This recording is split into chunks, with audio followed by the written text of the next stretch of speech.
Bismillahirrahmanirrahim. Assalamualaikum warahmatullahi wabarakatuh. Alhamdulillah wa kafa wa salamun ala ibadil ladzina istafa. Asyhadu an la ilaha illallah wahdahu la syarika lah wa asyhadu anna Muhammadan abduhu wa rasuluhu la nabiyya ba'dah. Allahumma shalli wa sallim wa barik ala sayyidina Muhammadin wa ala alihi wa sahbihi ajma'in. Amma ba'du. Allahumma aslih ummata Muhammadin sallallahu alaihi wasallam wa farij an ummati Muhammadin sallallahu alaihi wasallam warham ummata Muhammadin sallallahu alaihi wasallam wa anshrah fadlan hadatul watani fil alamin bihaqqi Muhammadin sallallahu alaihi wasallam. Qalu subhanaka la ilma lana illa ma 'allamtana innaka antal alimul hakim.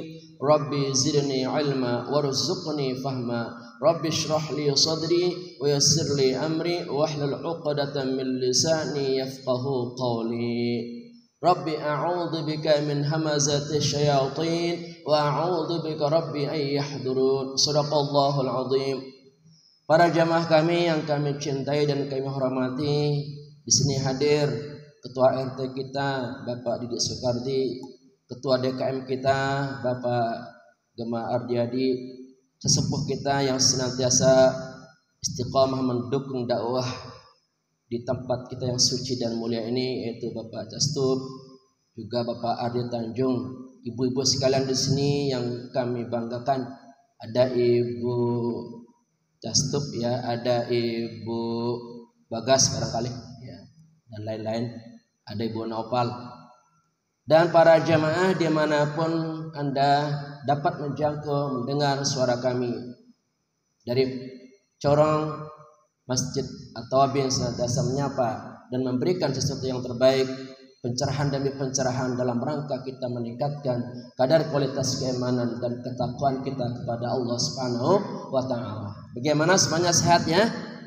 Alhamdulillah. Mohon maaf 3 minggu berturut-turut pengajian tematik Quran kita yang biasa kita laksanakan itu tidak terlaksana karena ada sesuatu, yaitu ibunda saya yang sedang sakit di Lombok.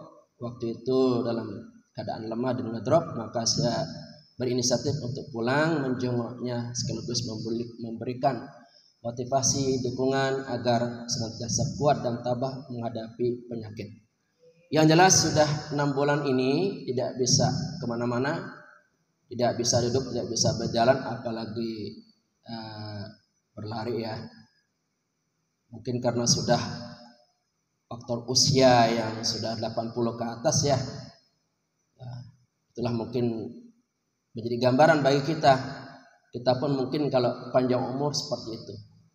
Tapi kita tidak boleh berputus asa, tetap kita doakan ibunda saya namanya Ibu Ridwan itu, mudah-mudahan dia ijabah doa kita sehingga bisa pulih tenaganya, dikuatkan iman Islamnya, diberikan kesabaran dan keikhlasan, dan pulih sehat kembali sehingga dapat beribadah secara sempurna. Amin ya rabbal alamin. Kita yang namanya doa itu yang bagus-bagus. Walaupun kondisi seperti apa, sesulit apa, sepahit apa, tetap kita berharap yang terbaik. Siapa tahu di antara doa kita ini ada yang terkabul, tidak ada yang tidak mungkin. Namanya itu kekuasaan dari Allah Subhanahu wa taala. Nah, pagi ini kita akan lanjutkan. Alhamdulillah kita sudah sampai pada sifat Allah yang ke-59, yaitu Al-Mu'id. Apa jemaah? Al-Mu'id. Al-Mu'id artinya yang maha mengembalikan kehidupan. Rupa-rupanya manusia ini tidak berhenti di dunia saja. Di dunia akan dimatikan, bahasa kita. Dimatikan dari kehidupan di dunia untuk melanjutkan perjalanannya menuju tempat yang berbeda yang dinamakan dengan alam barzakh. Ya, disebut mati karena sudah tidak ada di dunia, dipindahkan alamnya. Di sana akan beristirahat sambil menunggu datangnya hari kiamat. Justru ketika kita berada dalam kubur itu lebih panjang durasi waktunya daripada kita di alam dunia. Kalau di alam dunia mungkin Di antara kita ada yang berumur 100 tahun mungkin ya.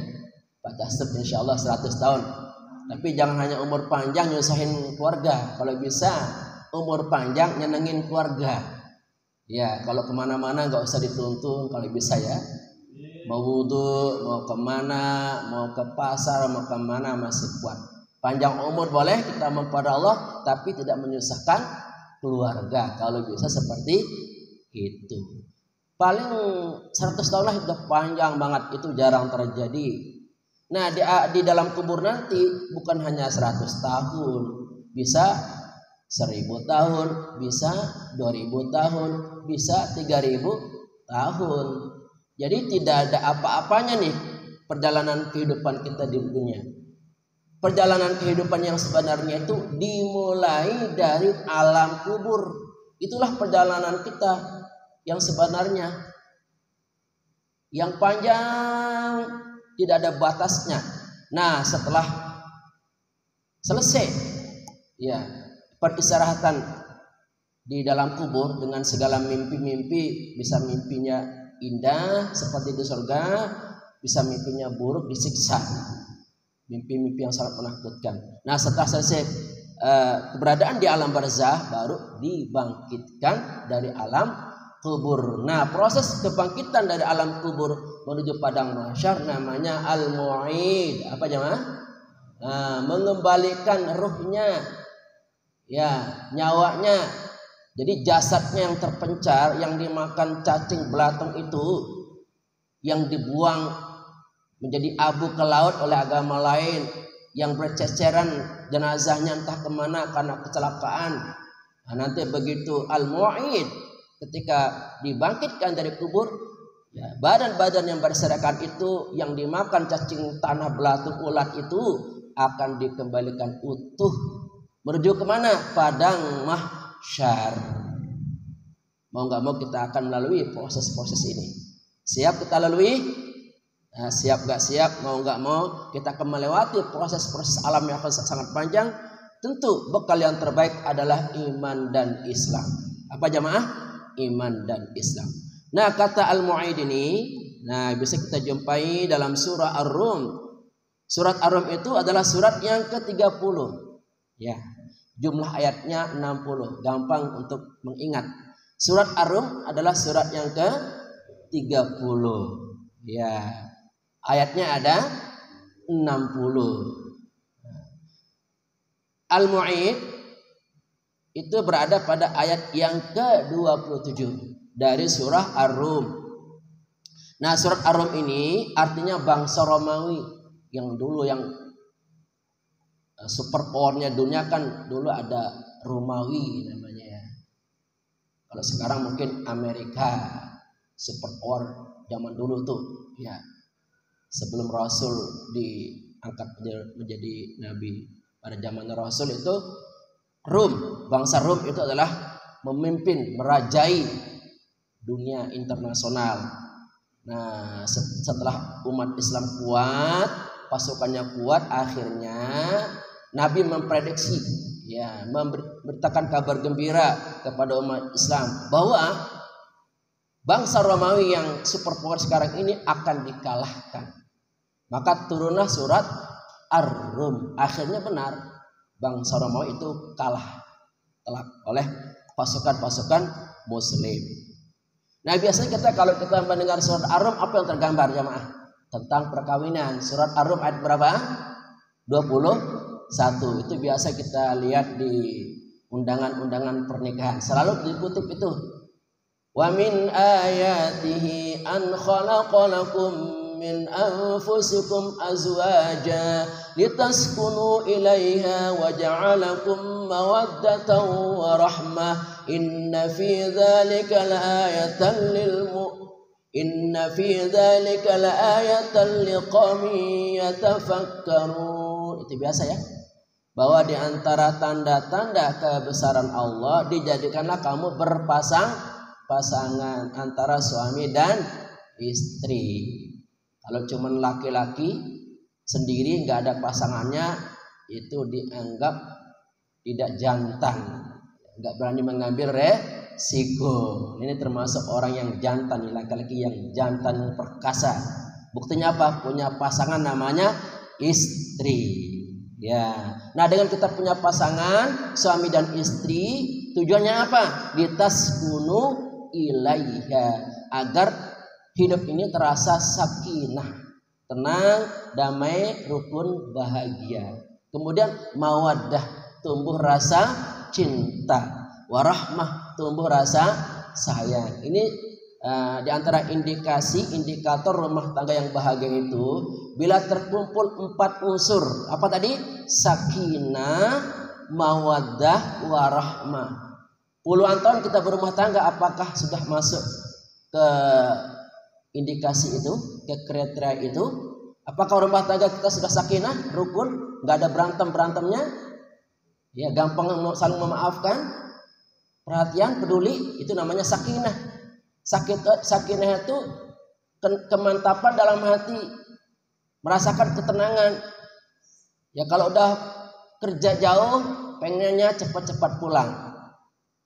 Ya karena betapapun cantiknya di sana sekretarisnya, cantiknya teman-teman kerjanya, gak ada apa-apanya bila dibandingkan istrinya. Kalau sudah di kantor pengen cepat-cepat pulang, gak tergoda dengan wanita secantik apapun. Di dalam hatinya yang paling cantik, yang paling mulia, yang paling baik, yang paling setia adalah istrinya. Itulah makna sakinah.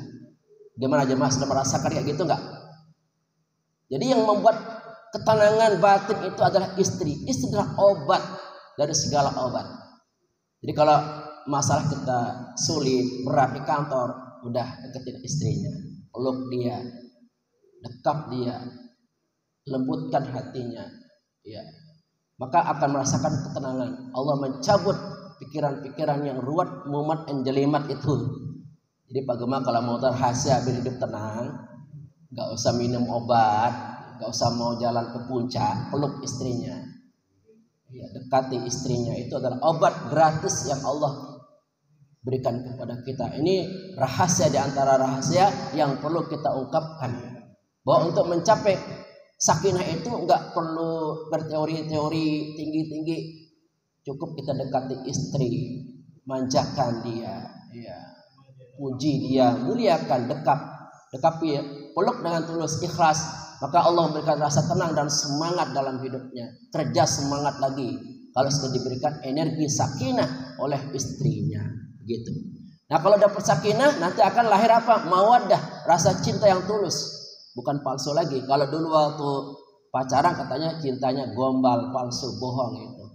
Ya belum teruji cintanya, baru mulut doang. Nah begitu berumah tangga, nah baru akan ketahuan teruji nggak cintanya. Kalau selama ini nggak macam-macam, hanya satu macam yang ada di hatinya adalah istrinya atau suaminya, berarti dia sudah mantap cintanya. Kemudian rasa sayang itu ada di seluruh tubuhnya. Kalau cinta itu hanya di mulut dan di hati. Kalau rasa sayang di seluruh badannya. Ada rasa sayang mengalir itu ke seluruh tubuh istri atau suami. Ternyata kita sudah sampai ke arah situ enggak? Sudah sakinah belum? Sudah mawaddah belum? Sudah warahmah belum? Ini tahun 2022. Mari kita koreksi diri masing-masing, nggak usah mengoreksi keluarga orang lain. Lebih baik kita koreksi keluarga kita masing-masing. Nah itu yang tergambar. Kalau kita mendengar kata-kata Ar-Rum yang tergambar surah apa tadi? Ar-Rum ayat ke-21. Nah di sini berkenaan dengan pembelajaran kita yang terkait dengan sifat Allah yang ke-59 adalah Al-Mu'id, yaitu Ar-Rum ayat 27. Siap mendengarkan? Siap? Oke, ayo fokus kita mendengar. Ini kita lagi ngaji, mengkaji ayat-ayat Allah. Saya akan bacakan ini. A'udzu billahi minasy syaithanir rajim. Bismillahirrahmanirrahim. Wa huwal ladzi yabda'ul khalqa tsumma yu'iduhu wa huwa ahwanu 'alaihi. وله المثل الأعلى في السماوات والأرض وهو العزيز الحكيم. Artinya Dan dialah yang menciptakan manusia dari permulaan, kemudian mengembalikan atau menghidupkannya kembali. Dan menghidupkan kembali itu adalah lebih mudah baginya. Dan baginya lah sifat yang maha tinggi di langit dan di bumi. Dan dialah yang maha perkasa lagi maha bijaksana. Luar biasa nih, Quran terus menambahkan ilmu wawasan kepada kita. Dengan Quran ini tercerahkan jiwa kita, ditambahkan pemahaman pengetahuan kita, yang membuat kita makin luas pandangan cara berpikir kita, makin bijaksana kita dalam bersikap dan bertindak. Ketika Pak RT mengkaji Quran, maka memimpin dengan bertambahnya kebijaksanaan dan kedewasaan. Ketika Pak Gama mengkaji Quran, bertambah wawasan pengetahuannya sehingga lebih dewasa dalam memimpin rumah tangganya. Semua kita ketika kita mengkaji memahami Quran, maka di-update oleh Allah, di-upgrade cara pandang kita, cara memahami, tidak sempit lagi, tidak mudah emosi lagi, ya, tidak mudah marah-marah lagi. Kalau mau marah, berpikir 1000 kali. Kenapa? Karena jiwa Quran sudah masuk ke dalam hati sanubarinya. Oke, wahwa dan dia alladzi yang yabda'u memulai penciptaan al-khalqa makhluk. Summa kemudian yu'iduhu dia mengembalikan. Yu'id al-mu'id sama. Dia mengembalikannya. Wahwa dan hal itu ahwanu lebih mudah alaihi atasnya atau baginya. Walahu dan baginya, bagi Allah maksudnya al-masal perumpamaan atau sifat-sifat al-a'la yang maha tinggi di as-samawat langit wal ardi dan bumi. Wahwa dan dia al-aziz maha perkasa, al-hakim maha bijaksana. Ya, itu. La ilaha illallah, la ilaha illallah, la ilaha illallah, Muhammadur Rasulullah. Al-Mu'id maha mengembalikan manusia saat dibangkitkan dari kubur yang menakutkan atau kubur yang menyenangkan. La ilaha illallah, la ilaha illallah, la ilaha illallah, Muhammadur Rasulullah. Inilah makna al-mu'id, artinya Allah yang maha mengembalikan manusia dari kubur saat akan dibangkitkan. Ya, dari kubur yang keadaannya dua, menakutkan atau menyenangkan. Kubur akan menakutkan, sangat menakutkan, menyeramkan, membahayakan bagi orang yang tidak punya iman dan amal soleh. Kubur akan menjadi tempat yang terindah, bagaikan di surga, raudhah min riyadil jannah, bagi orang-orang yang kuat imannya, banyak amalnya. Insyaallah jamaah Mas At-Taubin termasuk orang yang kuat imannya dan banyak amalnya, sehingga kelak di dalam kubur merasakan kenikmatan yang tiada tara. Walaupun di dalam kubur 1000 tahun terasa baru 1 hari. Saking nikmatnya dengan mimpi-mimpi yang indah. Ya, mendapatkan aneka makanan, minuman, ya, tempat tinggal bagaikan di istana. Kayak kita kalau lagi mimpi indah yang gak berasa kan, nikmat rasanya. Atau seperti pengantin lah kata Nabi. Jadi orang yang di dalam kubur mendapatkan kenikmatan seperti pengantin katanya. Kalau pengantin baru kan gak berasa itu nikmat indah rasanya. Bahkan 24 jam gak keluar-luar dari rumah, enak aja dah, indah aja udah kemana-mana bareng gandengan, ya udah indah banget dah rasanya. Namanya masih belum ada beban, masih berbulan madu. Nah, itulah yang akan dirasakan bagi orang yang di alam kubur, mendapatkan kenikmatan bagaikan apa? Pengantin baru. Bagaimana sudah merasakan pengantin baru? Sudah. Mau merasakan lagi? Silakan ulangi lagi di sana sama istrinya yang sah. Ya. Jangan berpikir dengan yang lain. Ya. Tinggal nostalgia. Ya. Tinggal nostalgia dengan istrinya, dengan suaminya. Bisa kalau kita mau bersepakat. Bermanja-manja. Itu sunnah ya. Bermanja-manja. Bermanja-ria di hadapan suami atau di hadapan istri. Untuk membangkitkan apa? Harmonisasi. Ya. Hubungan-hubungan yang indah di antara suami dan istri. Oke Pak Gama? Insya Allah ya. Ya. Ciptakan rumah tanggamu bagaikan di awal-awal berbulan madu. Ya. Kalau bisa seperti itu, Anda adalah orang yang hebat. Ya. Oke, kita lanjutkan. Nah, bagi orang yang tidak punya iman atau lemah imannya, nggak punya bekal amal soleh, itu adalah tempat yang sangat menyeramkan. Siksaan-siksaan Allah bertubi-tubi. Malaikat Munkar dan Nakir sekuat-kuatnya akan membenamkan, menghajar, memukul orang tersebut. Ya. Tidak ada ampun, tidak ada ramah-ramahnya tuh malaikat Munkar Nakir. Ya, belum lagi cacing, belatung, ya, kalajengking, ular, segala macam binatang-binatang menyeramkan, anjing-anjing galak mungkin ya, harimau-harimau galak, ya, datang menyerang kita, menggerogoti, ya, belum lagi tanah kubur itu nggak nerima jasad kita, akan diremuk, hancurkan itu. Ya Allah, ya berat sekali, ngeri sekali itu alam kubur ya. Ini akan dialami bagi siapa? Mereka yang sedikit pun tidak tertarik hatinya beribadah kepada Allah.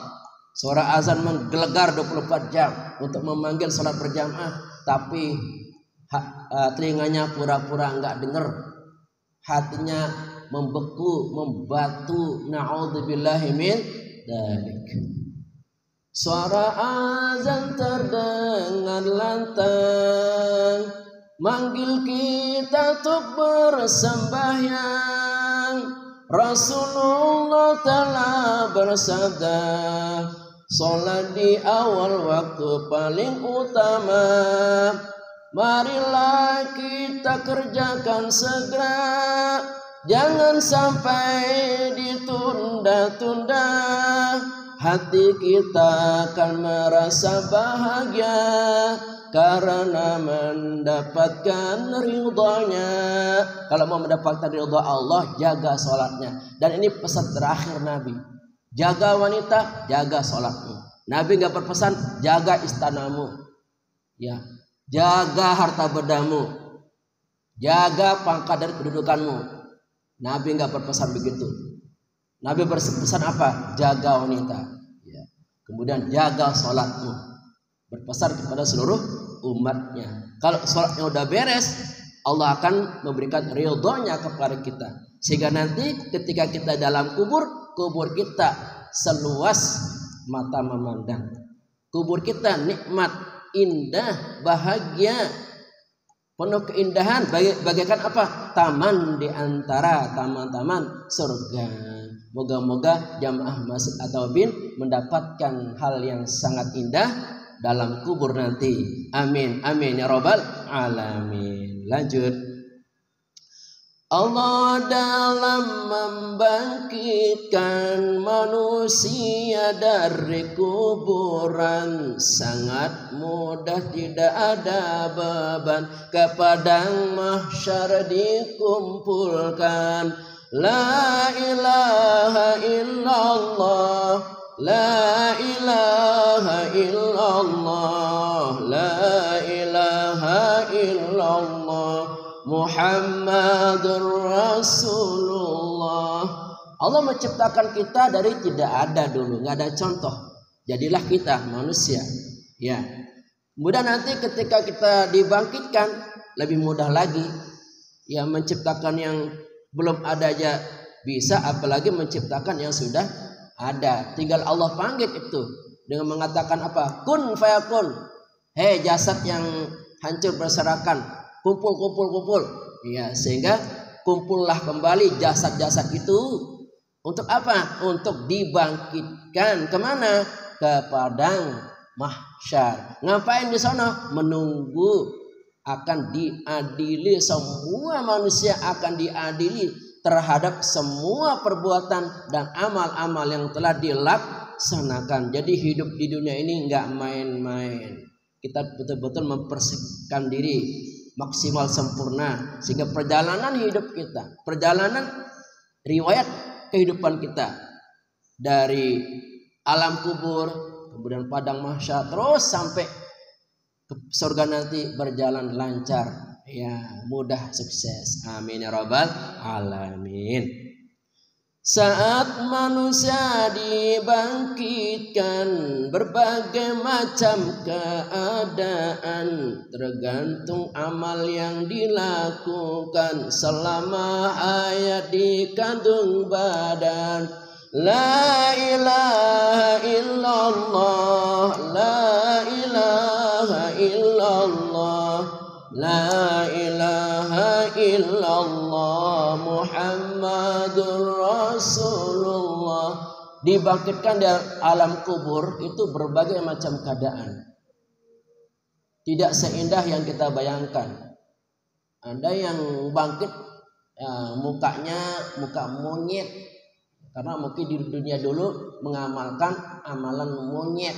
Apa amalan monyet? Serakah rakus, barang-barang orang dirampas, barang-barang orang dicuri. Itu amalan monyet. Na'udzubillah. Ya. Ada orang dibangkitkan badannya manusia, mukanya muka tikus. Siapa itu? Barangkali manusia yang di dunia yang serakah, ya, yang suka menggerogoti barang-barang yang ditata rapi, ya, menggerogoti barang-barang kita, ya, baju kita, ya, benda-benda kita, kabel-kabel yang ada di rumah kita digerogoti sama tikus, ya. Nanti orang yang di dunia suka menggerogoti, ya, suka merampas, suka mengambil, merusak barang-barang berharga di dunia ini sehingga orang menjadi menderita dan terzolimi. Nanti ketika bangkit dari kubur, badannya manusia, mukanya muka tikus, ada muka kambing, ada muka serigala, ada muka anjing. Na'udzubillahi min, dan seram sekali itu ya.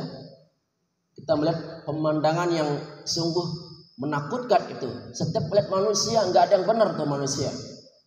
Yang benar adalah orang yang bangkit dalam keadaan bersih, bercahaya mukanya, badannya. Siapa itu? Insya Allah jamaah masjid at-Tawabi.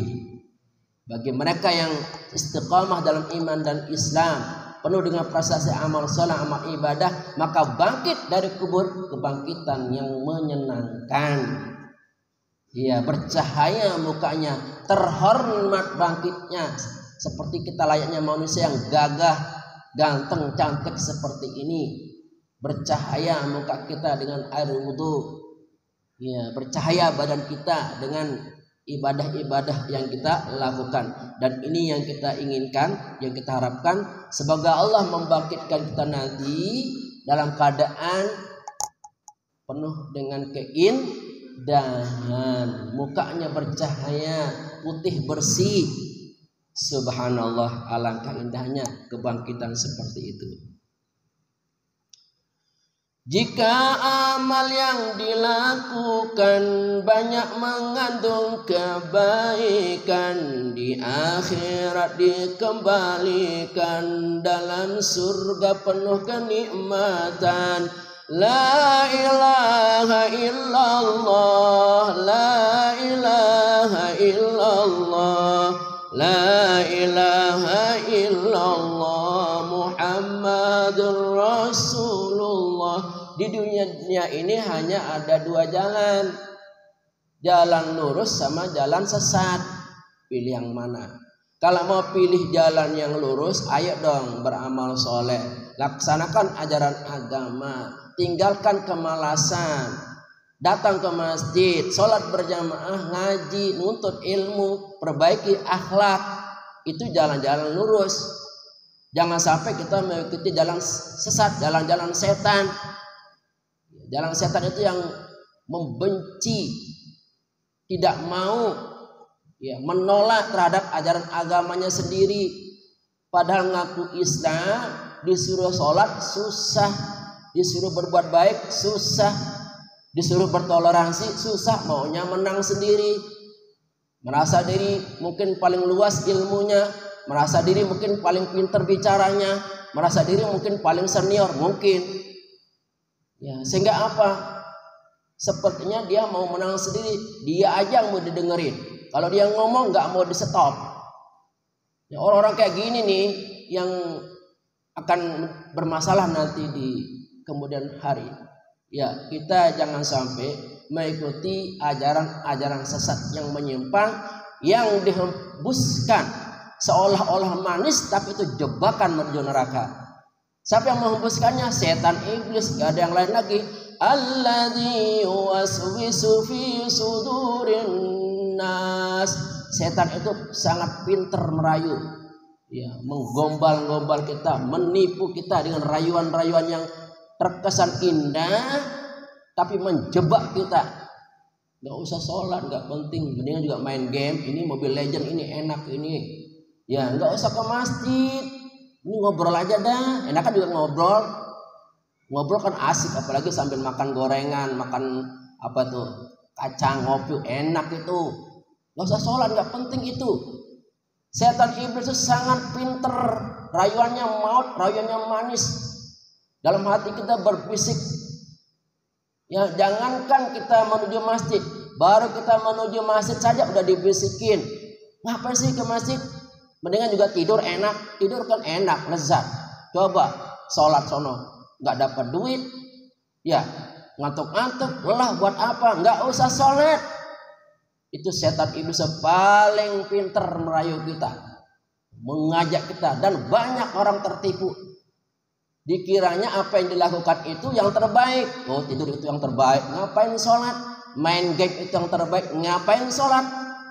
Itu bisikan-bisikan, jebakan-jebakan maut setan yang berusaha menghalang-halangi kita jangan sampai tertarik untuk beribadah kepada Allah Subhanahu wa ta'ala. Nanti di akhirat, di neraka, banyak penduduk neraka itu menuntut, "Hei setan, iblis, sini kau, gara-gara kau ini aku masuk neraka." Setan dengan tenangnya, salah ente dulu, kenapa ente ikutin gue? Gue juga gak bisa nolong gue nih, gue juga di neraka. Sama kita, kan tahu dulu ada pengajian, ada suara azan, kenapa gak ente ikutin, ente jalanin? Salah siapa? Gue kan cuma ngajak doang. Gue aja ke neraka ini, pidato dia di sono, kita mau bilang apa? Setan gak akan bisa menolong dirinya karena dia juga di neraka. Udah, rasain dah bareng-bareng sono. Itu kata Nabi, nanti berpidato di sono. Tidak mau disalahkan tuh setan. Salah ente katanya. Udah ada guru ulama di tempatmu, kenapa kamu gak ikutin? Kenapa kamu aja lebih mementingkan TikToknya, mementingkan HP-nya, mementingkan main-mainannya daripada ibadah kepada Allah? Ente yang salah. Gue mah cuma ngajak doang. Makanya jamaah yang mumpung masih hidup ini, kita masih bisa memperbaiki diri. Kalau ada bisikan-bisikan setan yang menghalang-halangi kita, nggak mau ngaji, nggak mau sholat, lawan. Dilawan. Kalau nggak dilawan, keenakan tuh setan, gemuk itu. Setannya malah seneng, kitanya malah celaka. Begitu. Oke, setuju ya? Jangan menjadi budak-budak setan. Jadilah hamba Allah, pengikut Rasulullah. Gampang, ikuti ulama-ulama, dengerin ulama-ulama. Jangan ikut hawa nafsu. Hawa nafsu itu nggak ada puas-puasnya. Mau dikasih apa juga nggak ada puas-puasnya. Semakin diikuti, semakin haus, semakin lapar itu. Namanya hawa nafsu. Hawa nafsu itu nggak punya Tuhan. Tuhannya siapa? Dirinya sendiri, tidak mau diatur. Na'udzubillahi min dzalik. Terakhir, Jika amal yang dilakukan banyak mengandung kesalahan, di akhirat dikembalikan dalam neraka penuh siksaan. La ilaha illallah, la ilaha illallah, la ilaha illallah, Muhammadur Rasulullah. Kalau di dunia rumah banyak, mau pilih mana juga, mau yang RS, mau yang RSS, mau yang elit seperti Sumarekon. Rumah banyak di dunia, tergantung duitnya. Makin tebal duitnya, makin bagus rumahnya. Betul? Di akhirat rumahnya cuma 2. Kalau enggak rumahnya di surga, ya rumahnya di neraka. Pasti itu janji Allah. Siapa yang di surga? Ya bagi mereka yang aktif, semangat istiqomah, mempertahankan iman Islamnya, mempertahankan amal solehnya, sholat gak pernah telat, menjaga akhlaknya, menjaga ucapannya. Mereka adalah calon-calon penghuni surga. Insya Allah jamaah masjid At-Tawabin akan mendapatkan itu tempat terbaik di surga. Amin ya rabbal alamin. Tapi bagi mereka yang lengah dan lalai, banyak orang lalai, maaf ini gara-gara hal sepele. Iya, ada suara azan. Ya, kemudian lagi ngerokok. Kemudian hatinya berbicara, pilih rokok apa pilih sholat? Kata saya, kenapa? Enggak usah sholat, rokok aja. Akhirnya bukannya sholat malah ngerokok. Gara-gara rokok itu, naudzubillah, sholatnya terbengkalai. Bukan tepat waktu, malah molor waktu gara-gara rokok. Apalagi yang bahaya, gara-gara HP. Ya, ini HP ini memang zaman modern ini menjadi tantangan yang sangat berat. Ya, HP itu ibarat ibarat pacarnya yang tidak bisa ditinggal. Ya, itu saya sering melihat itu. Di lampu merah, waktu yang sempit, sempat-sempatnya orang buka HP. Coba itu, saking sudah kecanduan yang namanya HP. Tidur bersama HP, di jalan bersama HP, di kantor bersama HP, bahkan mimpinya pun buka HP. Itulah manusia modern zaman sekarang ini. Makanya kalau nggak ada agama, sudah nggak penting itu agama. Quran nggak penting, yang penting HP. Kalau udah kalau udah ngeliat HP, matanya nggak kedip 2 jam, 3 jam sampai pagi kuat main game umpama. Tapi kalau giliran ngaji belum 10 menit sudah manggut-manggut begini. Nah, itulah cobaan tantangan ini. Jangan ketipu dengan tipu daya setan, menganggap bahwa HP adalah bagian dari kitab suci atau bagian dari hal yang lebih penting. Tidak ada yang lebih penting dari di dunia ini adalah keimanan kita, Al-Quran, akhlak-akhlak yang mulia. Sekarang ini banyak yang nggak sopan. Siapapun kadang bisa nggak sopan. Guru bisa nggak sopan, dosen bisa nggak sopan. Mahasiswa lagi nanya, ya gimana HP? Ya Pak, iya baik nak. Ya, itu kan nggak sopan banget itu. Anak-anak zaman sekarang banyak nggak sopan sama orang tuanya. Ibunya negur, ibunya bicara, anaknya main HP. Betul? Itu udah nggak sopan banget itu. Itu HP-nya kalau bisa disita sama orang tua. Ajar dia adab. Ya, didik dia sopan santun. Kalau lagi bicara, lepas itu HP. Sama ketika rapat juga.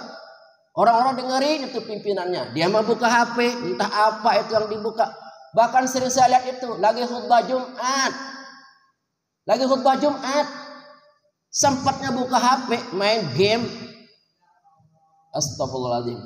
Kemudian kemarin saya pulang dari Lombok itu, ya diperingatkan ketika di dalam pesawat, jangan buka HP. Itu manusia bandel banget ya. Ya, lagi di pesawat, mereka di sebelah kanan saya dan di belakang, mereka pada buka HP. Saya tuh ketar-ketir, waduh, bahaya ini kan. Susah dibilangin yang namanya manusia kalau sudah kecanduan HP. Ya, tidak bisa, kayaknya kalau nggak ada HP katanya nggak bisa hidup. Iya, ya orang rela menahan lapar kalau dia sudah bersama HP. Nah, semoga ini kita semuanya bisa menggunakan alat komunikasi ini untuk menambah ilmu, ya, menambah iman, bukan untuk merusak masa depan kita, bukan untuk merusak keimanan kita. Jangan sampai HP ini yang kecil ini bisa merusak jaringan-jaringan kecerdasan otak kita, sehingga dengan game itu akan merusak kecerdasan kita yang menyebabkan kita tidak bisa berpikir waras, ya, berpikir cerdas dan berpikir yang hebat. Oke, barang sekali ini yang bisa disampaikan. Moga-moga apa yang disampaikan ini dapat kita amalkan dalam kehidupan kita sehari-hari. Mari kita berdoa. Rabbana atina fid dunya hasanah wa fil akhirati hasanah wa qina adzabannar. Rabbana atina fid dunya hasanah wa fil akhirati hasanah wa qina adzabannar. Rabbana atina fid dunya hasanah wa fil akhirati hasanah wa qina adzabannar. Kafaratul majlis. Subhanakallahumma bihamdika asyhadu an la ilaha illa anta astaghfiruka wa atubu ilaik. Bersyukur kepada Allah, walhamdulillahi rabbil alamin. Wallahul muwaffiq wal hadi ila sabilir rasyad. Wassalamualaikum warahmatullahi wabarakatuh.